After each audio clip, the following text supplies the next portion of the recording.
ये शेर का परिवार आज बहुत ज्यादा खुश होता है क्योंकि सावन के आने से अब बरसात शुरू होने लगती है और कई सालों से सूखी हुई नदी भी अब पानी से बहने लगती है, जिस वजह से वहाँ के सभी जानवर नदी में पानी पीने के लिए इकट्ठा होते हैं और उन्हीं में एक छोटा सा शेर का बच्चा मुफासा भी होता है जो कि आज बहुत ज्यादा खुश होता है। लेकिन तभी सभी जानवर जल्दी पानी से बाहर निकलने लगते हैं क्योंकि बहुत तेजी से पानी की लहर उन्हीं की ओर आ रही थी। लेकिन तभी मुफासा का पिता उसे बचाने के लिए तेजी से पानी में कूदता है और जल्द ही वहाँ पर बहुत सारा पानी भर जाता है। लेकिन मुफासा का पिता मुफासा को बचाने में कामयाब हो जाता है और जैसे ही मुफासा वहाँ से बचकर निकल पाता कि तभी एक हाथी बहुत तेजी से मुफासा की तरफ आ रहा था और वो मुफासा से टकरा जाता है, जिस वजह से मुफासा नदी में गिर जाता है और अपने परिवार से बिछड़ जाता है। और एक लकड़ी के सहारे कई घंटों के सफर के बाद मुफासा एक अनजान जगह पर पहुंचता है और तभी उसकी मुलाकात एक शेर के बच्चे टाका से होती है। पर तभी बहुत से मगरमच्छ मुफासा की ओर आने लगते हैं। अब वो मगरमच्छ तेजी से मुफासा की ओर बढ़ रहे थे। टाका मुफासा को जल्दी तैरने के लिए कहता है और जैसे तैसे करके मुफासा किनारे तक पहुंचता है, जिसके बाद तुरंत ही टाका मुफासा को पकड़ लेता है और तभी वहाँ सही वक्त पर टाका की माँ आ जाती है जो उन मगरमच्छों को वहाँ से भगा देती है। और तभी टाका मुफासा को अपने साथ घर पर ले जाने लगता है, पर वो शेरनी उसे आने से मना करती है क्योंकि वो लोग किसी आवारा को अपने घर में जगह नहीं दे सकते। पर तभी मुफासा कहता है कि मैं बस अपनी फैमिली से बिछड़ गया हूँ, जिस वजह से वो लोग उसे अपने साथ ले जाते हैं। लेकिन जैसे ही ग्रुप लीडर ओबासी की नजर मुफासा पर पड़ती है तो वो बहुत ज्यादा गुस्सा हो जाता है क्योंकि उसे डर था कि कहीं मुफासा बड़े होकर उसकी जगह न ले ले, जिस वजह से ओबासी मुफासा और टाका के बीच एक रेस करवाता है और वो बताता है कि अगर मुफासा रेस में हारा तो वो मेरा खाना बनेगा और जीत गया तो हमारे साथ रह सकेगा। जिसके बाद रेस शुरू होती है, लेकिन मुफासा कई दिनों से भूखा होने से वो सही से दौड़ नहीं पा रहा था और वो रेस में हारने लगता है। लेकिन तभी टाका जानबूझकर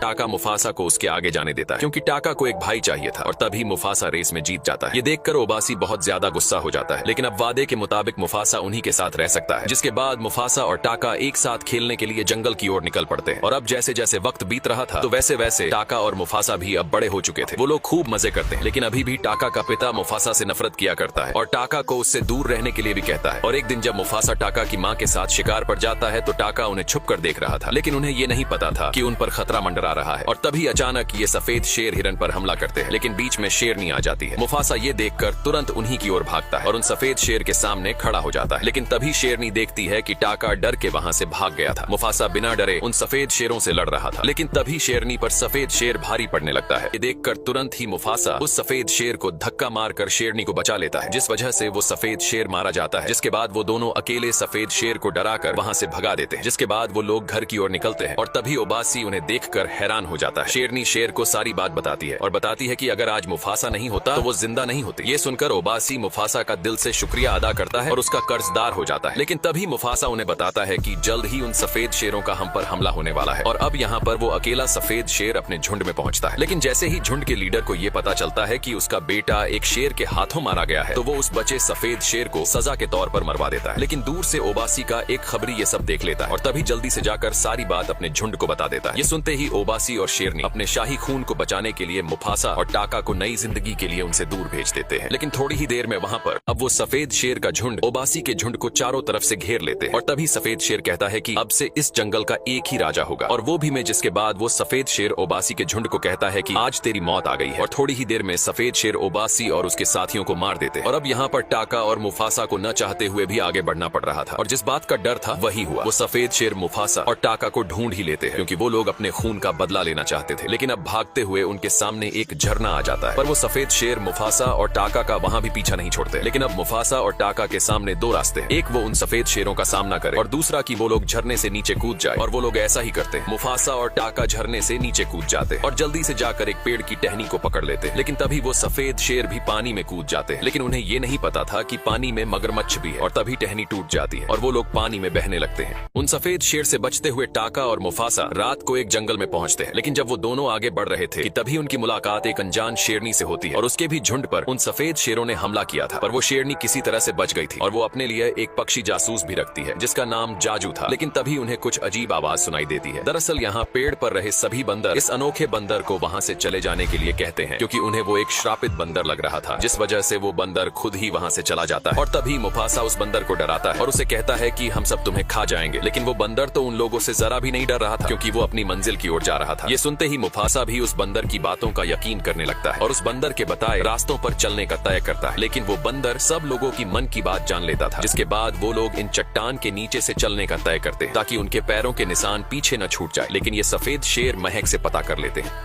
मुफासा का झुंड जब घाटी के बीच से गुजर रहा था तो तभी टाका उस शेरनी को अपनी रानी बनाने का सोचता है, क्योंकि टाका अब उसे पसंद करने लगा था। और तभी मुफासा टाका को बहुत से तरकीब बताता है और उस शेरनी की तारीफ करने के साथ उसकी सभी बातों को ध्यान से सुनने के लिए भी कहता है। मुफासा की ये तरकीब काम कर जाती है, जिस वजह से शेरनी और टाका की अच्छी दोस्ती होने लगती है। लेकिन तभी घाटी खत्म होते ही उनके सामने बहुत सारे हाथी आ जाते हैं जो कि कहीं पर जा रहे थे। पर तभी जाजू उन्हें बताता है कि वो सफेद शेर यहाँ तक भी पहुंच चुके हैं। सफेद शेर काफी होशियारी से उन्हीं की ओर आ रहे थे और तभी मुफासा कहता है कि हम इन हाथियों की मदद लेंगे। लेकिन तभी वो शेरनी एक जबरदस्त तरकीब लगाती है। वो जल्दी से जाकर पेड़ पर लगे एक मधुमक्खी के छत्ते को नीचे उन हाथियों के बीच गिरा देती है, जिस वजह से वहाँ पर हाथियों की भगदड़ होने लगती है। और तभी शेरनी पेड़ से नीचे हाथियों के बीच गिर जाती है। लेकिन तभी वो एक हाथी से टकराकर वहीं पर ही बेहोश हो जाती है। ये देखकर मुफासा तुरंत ही शेरनी की ओर भागता है और यहाँ टाका छुपा हुआ था। अब वो सफेद शेर जल्द ही मुफासा के झुंड के पास पहुंच जाता है, लेकिन हाथियों की भगदड़ में वो जरा भी नहीं टिक पा रहे थे। और तभी मुफासा शेरनी को बचाने के लिए भागता है, लेकिन हाथियों के भगदड़ की वजह से वो सभी चट्टान टूटने लगते हैं, जिस वजह से सफेद शेर का झुंड अब आगे नहीं जा सकता था। और अब मुफासा भी वक्त रहते उस शेरनी को भी बचा लेता है, लेकिन वो सफेद शेर दूसरे रास्ते के लिए निकल जाते हैं। और तभी ये बंदर एक पेड़ की टहनी के साथ नीचे गिरता है, जिस वजह से उसे एक नया हथियार मिल गया था। और अब थोड़ी ही देर बाद वो शेरनी होश में आ जाती है। लेकिन तभी मुफासा जानबूझकर कहता है कि तुम्हारी जान टाका ने बचाई है। ये सुनकर शेरनी टाका का धन्यवाद करती है, जिसके थोड़ी ही देर बाद वो लोग अपने मंजिल की ओर फिर से चल पड़ते हैं। वो लोग सूरज की ओर बढ़ रहे थे, लेकिन अभी भी मुफासा का अतीत उसे सपनों में परेशान किया करता था, जिस वजह मुफासा रफीकी की मदद लेता है। रफीकी मुफासा को खुद पर भरोसा रखने के लिए कहता है, जिसके बाद वो लोग आगे बढ़ने लगते हैं। लेकिन बर्फ में चलने के कारण उनके पैरों के निशान पीछे छूट रहे थे।